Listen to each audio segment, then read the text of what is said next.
Buenos días, niñas. Continuando con el proceso, recuerden que ya tenemos las 4 clases que se montaron allá para lo que en su momento era el tercer periodo, sino que ahora ya van a quedar fundidos el tercero y cuarto periodo. Entonces, la temática que tenemos allá más lo que quedaba pendiente, vamos simplemente a reacomodarlo para cumplir con eso. Y en ese orden de ideas, recuerden que lo primero que ustedes debían hacer era copiar cada una de las clases en el cuaderno de Ciencias Naturales en el correspondiente componente: Biología, Química, Física y Medio Ambiente. Y posteriormente las 3 actividades que se montaron: la determinación de la velocidad, la clasificación de organismos y la actividad de medio ambiente. Para realizar en la casa, eso debe estar consignado en el cuaderno de campo. Eso hasta allí había quedado la cuestión, hasta que se definiera qué se iba a hacer en el segundo semestre de este año. Bien, entonces yo me voy a permitir hacer una pequeña explicación de las cosas más puntuales de los temas que lo ameriten, y ya posteriormente pasaríamos a la otra etapa, que ya son unas pequeñas prácticas sencillas que se van a hacer de laboratorio para que ustedes las observen. Bien, en ese orden de idea, entonces aquí tenemos representado lo que es el ciclo celular o división celular, ¿sí? División celular.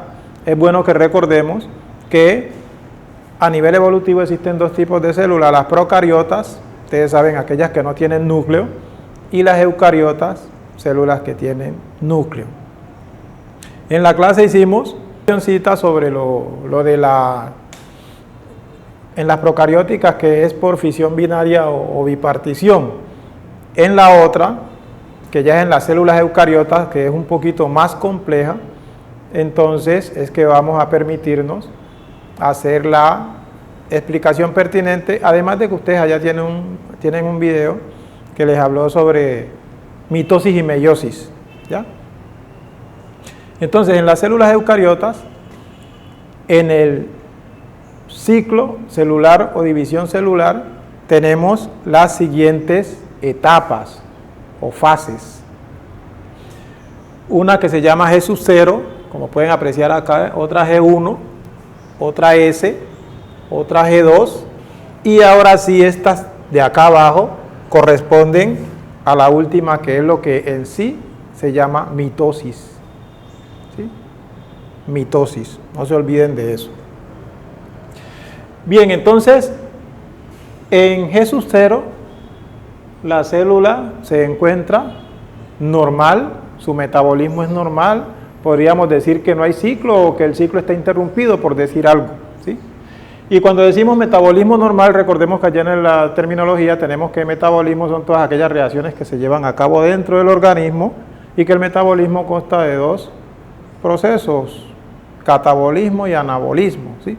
O sea, la célula está recibiendo alimento, construyendo sustancias, ¿sí? Proceso anabólico de síntesis, proceso catabólico de degradación, o sea, en su proceso de metabolismo normal. Luego viene la etapa de G1, cuando ya la célula va a empezar a su ciclo celular, o sea, a su división celular, la célula eucariota. Entonces, en G1 se caracteriza porque la célula aumenta de tamaño, ¿sí? Aumenta de tamaño porque, por ejemplo, las proteínas se multiplican, algunos organelos, como los ribosomas y las mitocondrias, ¿sí? Incluso el centrosoma, se dividen, ¿ya? Entonces, por eso se caracteriza esa etapa. Por eso miren que acá la célula la tenemos pequeña, acá ya la tenemos más grande, ¿sí? Y entonces, en esta segunda etapa, en esta etapa que se dice de síntesis. ¿Por qué se dice de síntesis? Porque aquí se duplica el número de cromosomas. Recuerden que yo a ustedes les había dicho que el ser humano tiene 46 cromosomas, o sea, 23 pares de cromosomas, ¿sí? Entonces se duplica, o sea, eso se multiplica por 2, los 46.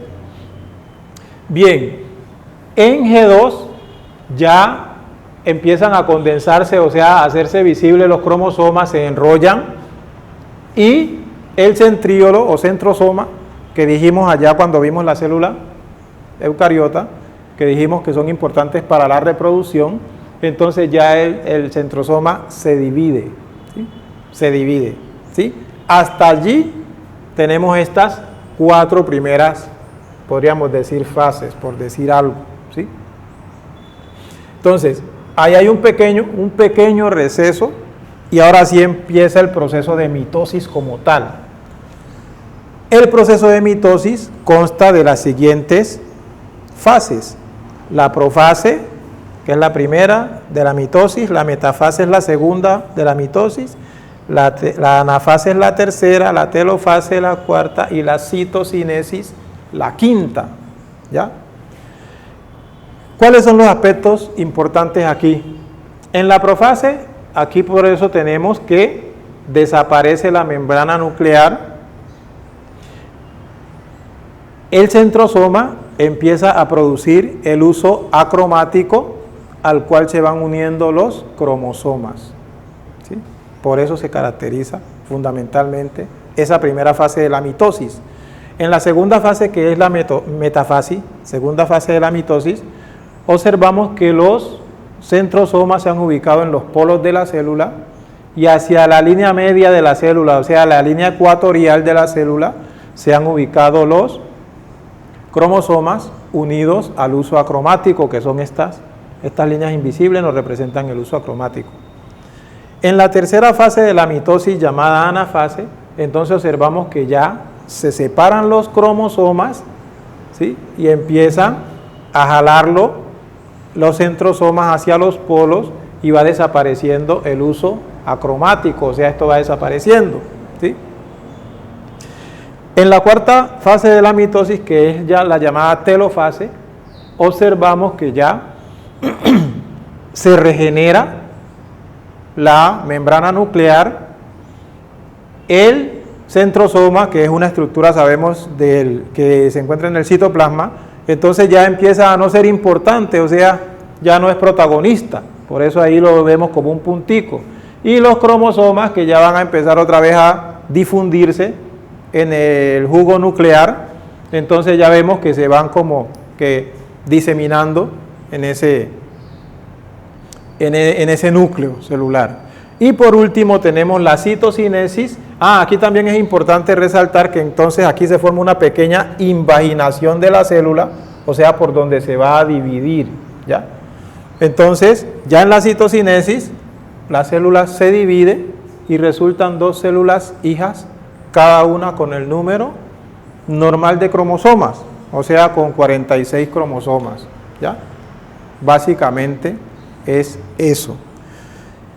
Para recordarles, como dice allí en la temática, que nosotros tenemos 2 tipos de células a ese nivel. Las que forman normalmente el organismo reciben el nombre de células somáticas y las que nosotros vamos a utilizar para la reproducción, entonces esas se llaman células germinativas o células sexuales.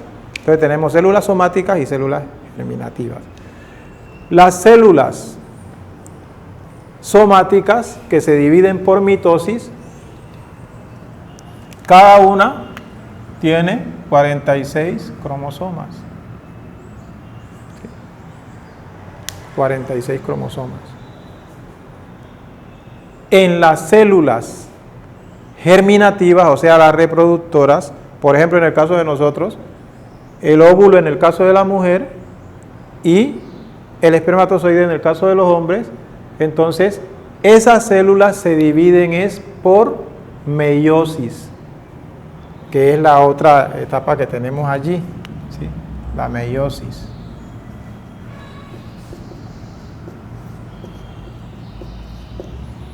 ¿Y por qué se caracterizan esas células? Porque tienen la mitad del número de cromosomas. ¿Cuál es la mitad de 46? 23. 23. Por eso es que en el momento de la fecundación llegan 23 cromosomas en el espermatozoide y llegan 23 cromosomas en el óvulo, ¿sí? Se unen, 23 más 23 nos da 46 cromosomas, ¿sí? Para que entendamos qué es lo que sucede, ¿sí? Y con base en eso es el ejercicio que se les dejó, ¿sí? El ejercicio que se les dejó es con base en eso, ¿sí? Para determinar cuántos cromosomas, bueno, eso que ya debe estar resuelto en el cuaderno. Esto para que las niñas que no tuvieron la oportunidad, por X o Y razón, de llamar, porque yo les autoricé en su momento, que ya me podían llamar para cuando tuvieran inquietudes, entonces, con esto creo que más que suficiente para que las que no hayan terminado el trabajo, por lo menos lo terminen, porque básicamente se trata de eso. De todos modos, si alguna duda, pues estoy a la orden, ¿sí? Principalmente, esta era la partecita que sí quería que supieran, porque por cuestiones de tiempo, entonces, no da para explicar la meiosis como tal, que es un proceso más largo y un poquito más complejo que este. Entonces, con esto damos por concluida esta parte para aquellas personas que todavía pues no han hecho lo que les corresponde. Bueno, niñas, en el componente de física que montamos la clase sobre energía, básicamente lo que se mueve en este universo es la energía, ¿sí? Energía. Y nosotros ya habíamos hablado de que hay una ley de la conservación de la energía, lo dijimos en su momento, ¿sí? También dijimos que todo lo que tiene masa, todo lo que es materia, pues, es energía, pero no todo lo que es energía es materia, ¿sí? Por eso vuelvo y les reitero, les repito, esa terminología, esas niñas que demostraron que son juiciositas y las que no, ojalá y lo interioricen en su mente, esa terminología, recuerden que había que revisarla para las que lo tenían algunos conceptos malos que no alcanzamos a revisarlo, tenían unos conceptos errados, no tuvimos la oportunidad de corregirlos, pero ustedes ahora que están en casa pueden hacerlo. Y esa terminología, ojalá y aprendan esos términos de memoria, porque eso lo que son conceptos básicos, conceptos fundamentales que se utilizan en las ciencias naturales, ¿sí? Y ustedes manejando los conceptos ya lo otro se les hace más fácil porque ya parten es de que conocen el concepto. Bien, entonces, en ese orden de ideas, nosotros clasificamos la energía, ¿sí? Hay muchas clases de energía, pero nosotros escogimos estas clases para, de nuestro interés. La mecánica, recuerden que allá dice que es de acuerdo a la posición que tenga el objeto o a la altura, ¿ya? Y la podemos clasificar en potencial y cinética. La interna, que son los que tienen los cuerpos al interior, por ejemplo nosotros, ¿ya? Cuando nosotros corremos, hacemos ejercicio, entonces nuestra energía interna aumenta, ¿ya? Lo mismo sucede cuando nosotros ponemos un agua a calentar, la energía interna del agua va aumentando, ¿sí? Con el aumento de la temperatura. La energía eléctrica, pues todos tenemos un conocimiento mal que bien acerca de ella, que es la que nos permite la iluminación, ¿sí? Y que funcionen los electrodomésticos. La térmica se refiere al calor, ¿sí? La térmica se refiere básicamente a lo que es el calor. En sitios como el nuestro, que la temperatura es alta, entonces pues hará mayor calor que de pronto por allá en Bogotá o en Tunja, que la temperatura es más baja, ¿sí? Que son climas fríos. ¿Sí? La electromagnética, bueno, la electromagnética es esa energía que nosotros recibimos del Sol, ¿ya? Esa energía que nosotros recibimos del Sol todos los días, esa energía es gratis, ¿sí? Que si algún día los gobiernos se dedican a investigar sobre eso y a ponerla al servicio de la gente, nos ahorramos ese problema ambiental grandísimo que tenemos, porque el 80% de los combustibles, de la energía que utiliza a nivel de los combustibles el ser humano, procede del petróleo, del carbón, cosas así. Bien, entonces, la energía electromagnética, o sea, esa que recibimos del Sol, aunque ustedes no lo crean y no lo vean,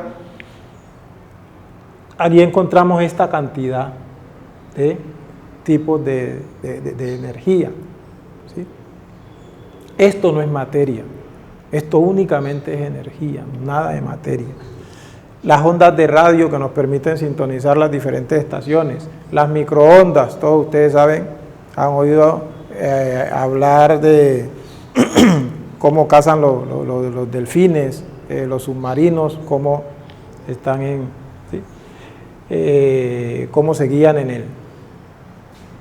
Los rayos infrarrojos son esos que calientan la Tierra, ellos entran por el día, salen de noche, que estos son los responsables por algunas situaciones que ya habíamos hablado allá en el componente de medio ambiente, que están involucrados en algunas moléculas, lo retienen, como el gas carbónico, ¿sí? El metano, y entonces por eso es que hablamos ahora de calentamiento global, porque esto retiene el calor y entonces como nosotros nos recubre la atmósfera, ese calor que se queda ahí en esa cantidad de dióxido de carbono y de metano que se está tirando a la atmósfera, es lo que se nos vuelve acá y a veces no está haciendo sol, pero sentimos el bochorno, es por eso. ¿Sí? La luz visible es la que nosotros podemos ver a través de los ojos, los rayos ultravioletas son esos que a nosotros nos broncean, pero a la gente que no tiene ese pigmento, ese color que se llama melanina, la quema, ¿sí? Puede producir un cáncer de piel. Los rayos X, también sabemos que cuando se toman esas placas radiográficas, sobre todo a las mujeres en embarazo, tiene que el médico dar su consentimiento porque eso puede afectar el ADN del bebé. Y los rayos gamma, que ese sí ya es alta energía, que esa no entra a la Tierra porque la atmósfera nos protege de esos rayos. La energía química es aquella donde están, podríamos decir, que ustedes van a ver más adelante, ¿sí? Que permite que se formen o se rompan enlaces, porque hay un tema que se llama enlace químico en la química. Entonces, esa energía se le llama energía química, pero acá, para que lo comprendamos nosotros, vamos a tomar como ejemplo la que hay en los alimentos, ¿sí? En los alimentos que nos comemos todos los días. Y ya la energía nuclear, que es cuando ya nos metemos allá al núcleo del átomo. Recordemos que allá en la clase de química sobre el átomo, hablamos de que el átomo tiene dos regiones bien definidas, la órbita u órbitas, que es donde se encuentran los electrones, y el núcleo, en donde se encuentran los protones y los neutrones. Entonces, cuando ya nos metemos al núcleo del átomo, ahí ya estamos trabajando con energía nuclear. Y precisamente esta energía es muy peligrosa si no se sabe controlar, porque a raíz de esa energía nuclear fue que Estados Unidos en su momento le tiró la bomba ya a Hiroshima y Nagasaki, que mató ese poco de gente. Bien, esto digamos de una manera global para aterrizar en la primera, en la mecánica, y de la mecánica principalmente en la cinética, que con la energía cinética había una actividad. Entonces, como le habíamos dicho, la energía mecánica puede ser potencial y cinética. La energía potencial es la que tiene un cuerpo cuando está en reposo.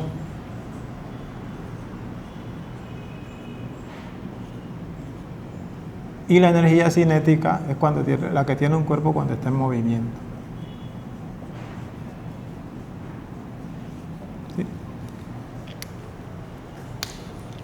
Allá copiamos las fórmulas para que ustedes las conocieran, pero en sí nos interesaba en su momento la energía cinética, la fórmula de la energía cinética que tenemos allá,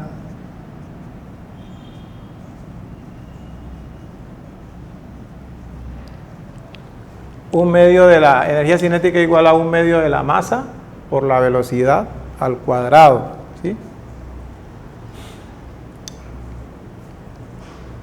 ¿Por qué nos interesaba esta energía? Porque con ella nosotros íbamos a hacer unas actividades en el colegio, pero al menos allí tratamos de mandarlas a hacer a la casa, que básicamente nosotros, como esta fórmula es muy compleja para ustedes, o sea, ustedes todavía no están a ese nivel que se necesita, eso lo ven más adelante, pero sí me interesaba a mí, como les había hablado, cada quien debe conocer su peso, a verse pesar en una balanza, porque eso lo hacen cuando uno va al médico, y nosotros en esta etapa lo que vamos a hacer es a determinar la velocidad para saber cómo se determina la velocidad. Por eso la actividad, a ustedes se les dijo que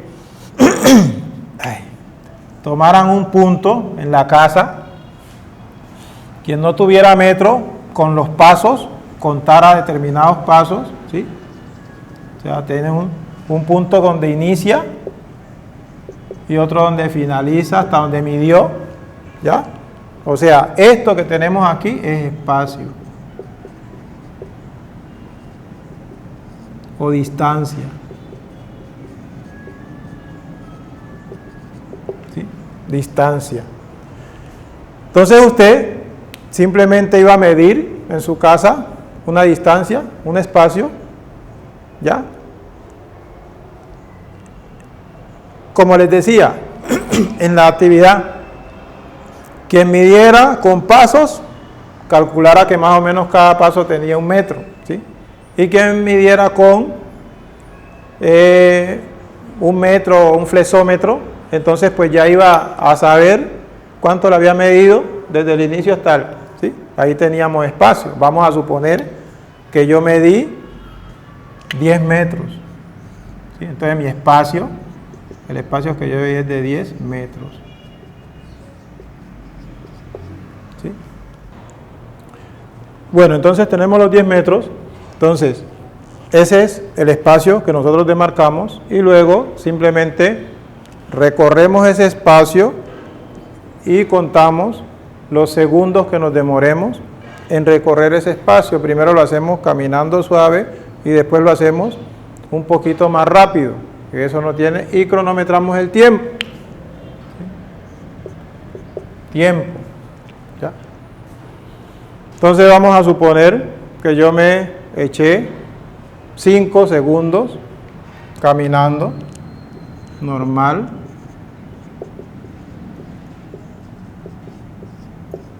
¿Sí? Entonces, yo ya teniendo el espacio y teniendo el tiempo, yo puedo calcular tranquilamente la velocidad, porque velocidad, así como le escribí allá en la fórmula, como dice allá en la fórmula, la velocidad simplemente es igual de dividir el espacio sobre el tiempo.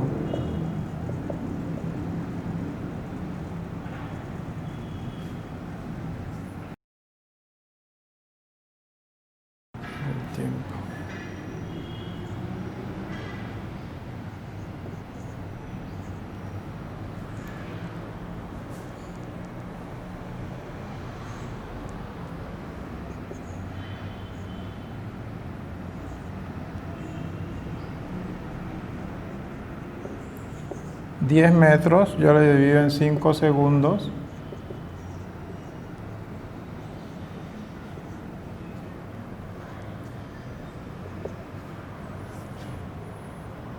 Si yo divido 10 en 5, eso me da 2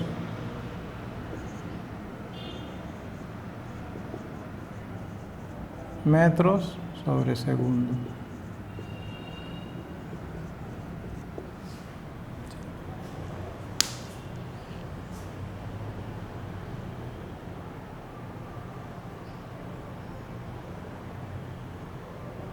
Eso es todo lo que hay que hacer allí.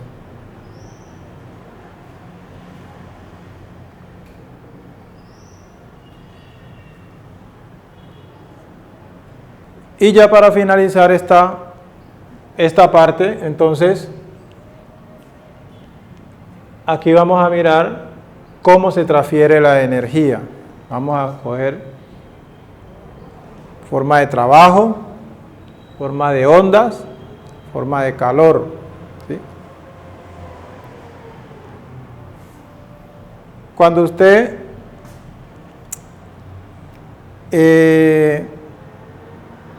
empecemos por acá, por el calor, que es el más común. Cuando nosotros ponemos a calentar agua y la suspendemos el calentamiento y la dejamos allí, ese calor va a ir disminuyendo, ¿sí? Porque se va a ir esparciendo en el ambiente hasta que llega un momento que esa agua queda a la temperatura ambiente, ¿sí? Ambiente, ¿sí? O sea, esa es una forma de transferir calor. Un cuerpo transfiere, uno que tiene mayor calor, transfiere a otro que tiene menor calor, ¿ya? Por ejemplo, nosotros gran parte de esa energía que tomamos con los alimentos, la transformamos en calor, ¿sí? Y además nosotros debemos mantener una temperatura constante que para el ser humano es de 37 grados en casi todo el cuerpo. Hay unas partes que varía, pero se toma de una manera general como 37 grados centígrados, ¿sí? La temperatura corporal, ¿ya? Entonces a eso más o menos se refiere la transferencia de energía por medio del calor, ¿sí? Cuerpo de mayor temperatura le da a uno de menor temperatura. En forma de ondas. O sea, cuando nosotros perturbamos un medio, puede ser el agua, puede ser el aire, ¿sí? O puede ser un cuerpo sólido, ¿sí? Entonces, cuando yo doy un golpe aquí, ahí estoy transfiriendo energía, porque eso, a los átomos que tiene eso van vibrando y esa energía se va transportando, ¿sí? Por ejemplo, cuando yo tengo un recipiente con agua, y supongamos tiro una piedrita allí, entonces observamos las ondas, ¿sí? Ahí estamos perturbando ese medio y entonces se va transfiriendo la energía en forma de ondas. Para concluir acá con trabajo, por eso energía se define como la capacidad de un sistema para realizar trabajo, ¿sí? Porque ustedes más adelante van a ver que el trabajo, allá en física ustedes van a ver que el trabajo tiene una fórmula que es igual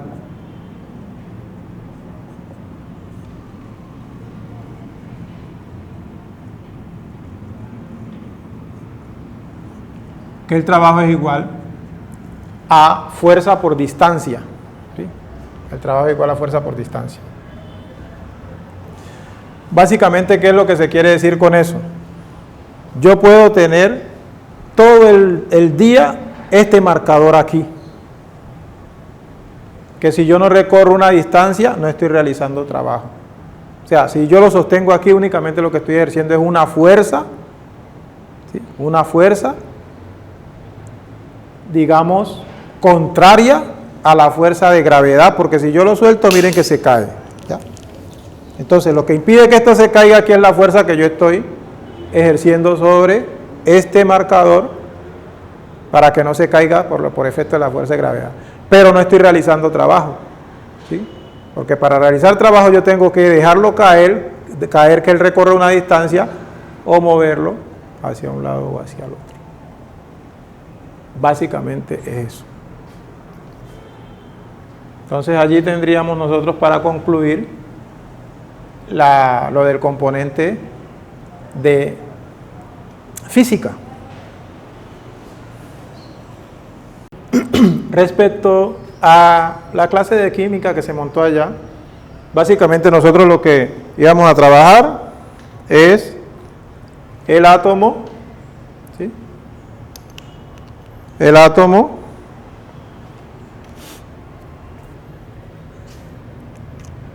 que un átomo, nosotros en un átomo encontramos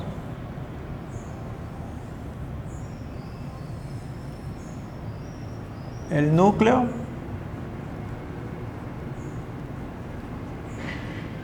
y las órbitas.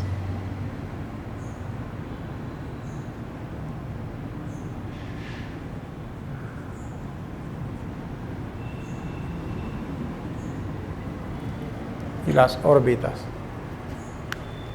En el núcleo nosotros encontramos los protones y los neutrones. Y en las órbitas encontramos los electrones.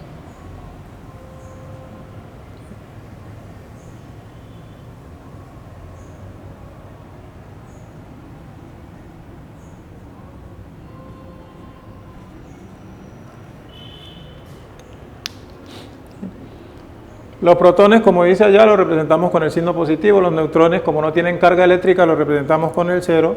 Y los electrones los representamos con una E y un signo menos para indicar que la carga eléctrica es negativa.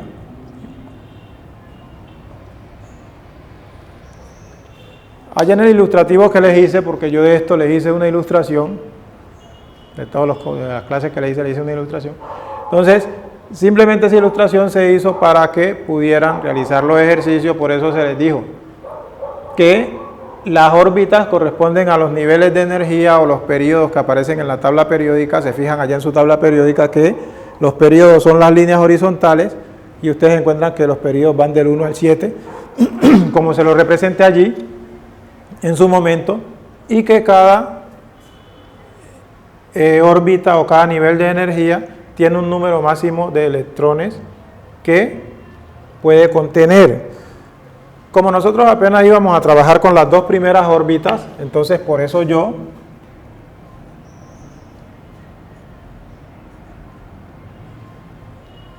les representé allá las órbitas con números del 1 al 7 o también con las letras K, L, M, N, O, P y Q, donde cada órbita de esas, cada nivel de energía de esos, tiene un número máximo de electrones.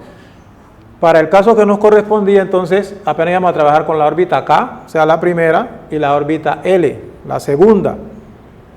En la primera máximo pueden haber 2 electrones. En la segunda máximo pueden haber 8 electrones. Si ustedes recuerdan allá, cuando en su tabla periódica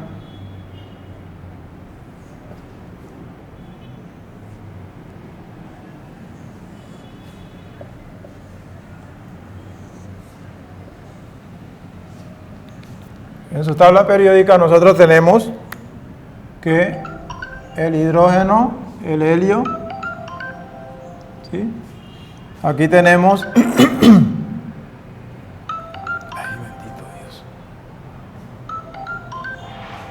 el litio, el berilio, tenemos aquí el boro, carbono, nitrógeno, oxígeno y el flúor, ¿sí? Los números atómicos, el hidrógeno es 1, helio 2, litio 3, berilio 4, 5, 6, 7, 8, 9 que ustedes en la tabla se saben ubicar. Allá en la terminología tenemos que el número atómico es el número de protones o de electrones que tiene un átomo neutro. Entonces simplemente nosotros lo que estábamos representando allí, aproximándonos a representar los átomos. Por ejemplo, para el caso del hidrógeno, un protón, coloquémosle un neutrón y un electrón para el hidrógeno, porque su número atómico es 1. Para el caso del helio,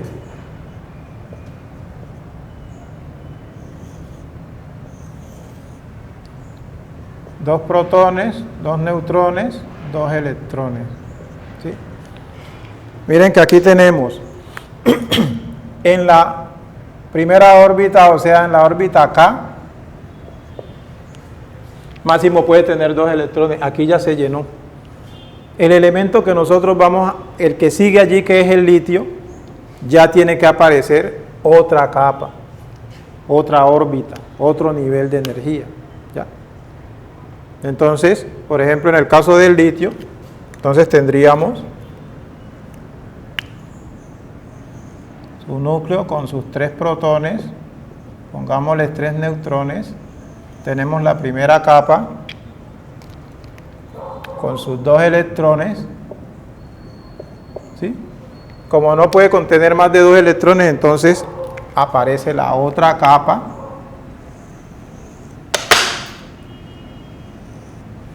o sea, el otro nivel de energía que es el L, y entonces, como apenas necesitamos un electrón, máximo puede contener 8, pero apenas necesitamos 1, básicamente es eso. Entonces ya usted simplemente lo que va haciendo con los otros es eso mismo, o sea, el que tiene 5, entonces 4 protones, 4 neutrones y 4 electrones, sino que los electrones que van apareciendo ya tiene que sumar estos 2 más los que vayan apareciendo acá, ¿sí?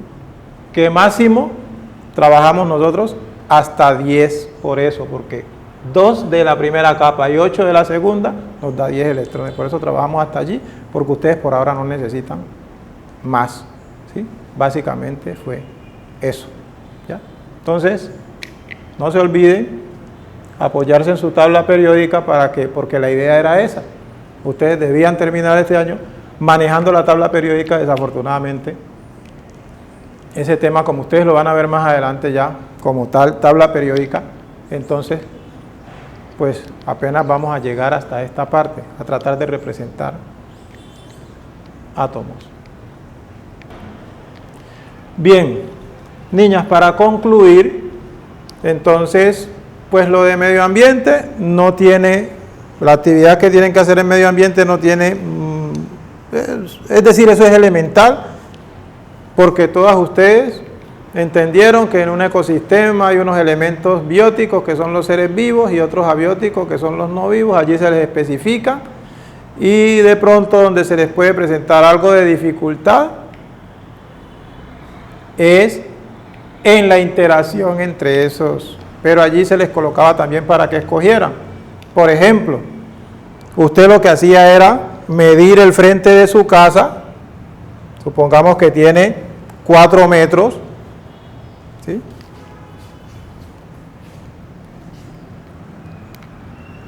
Que tiene 4 metros el frente.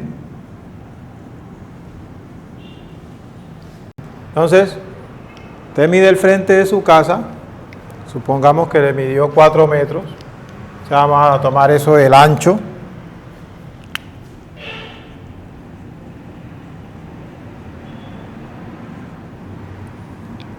Y luego mide el largo, supongamos que el largo le midió 12 metros.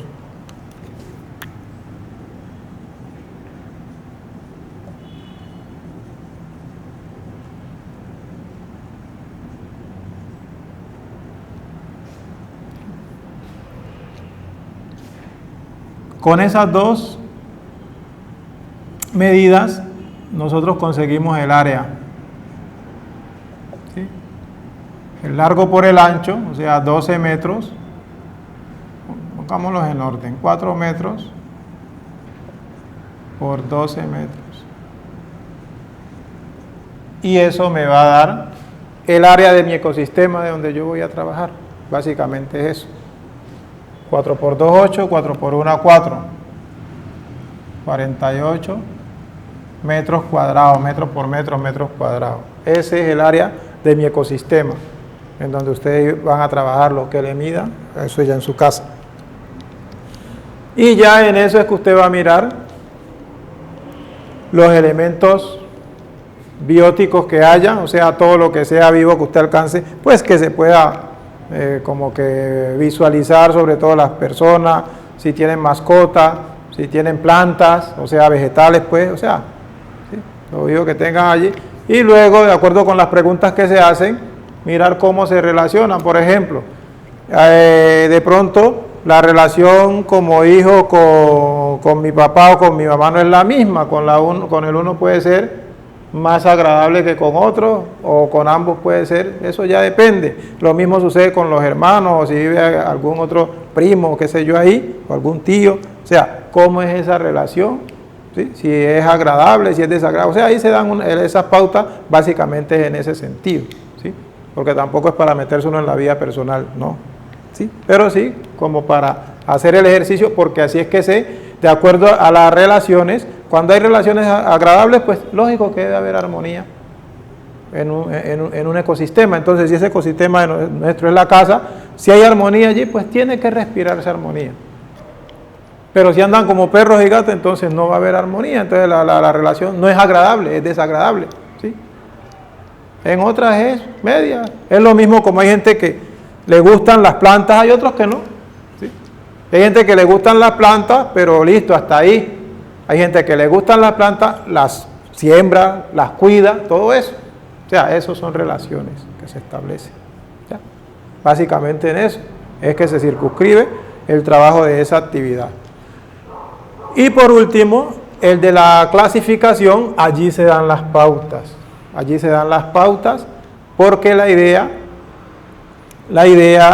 es que por lo menos, esa era la idea en el colegio, del trabajo que íbamos a hacer allí, en el ecosistema que tenemos allá en Mallado, o donde se determinara, la idea era nosotros, por lo menos, determinar si un individuo, si un organismo,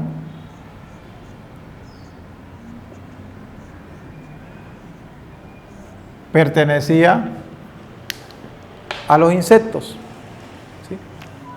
Básicamente eso, ¿sí? Eso era, sino que partíamos allá desde si es vertebrado o era invertebrado, porque como lo van a hacer en la casa, entonces si tiene sistema óseo.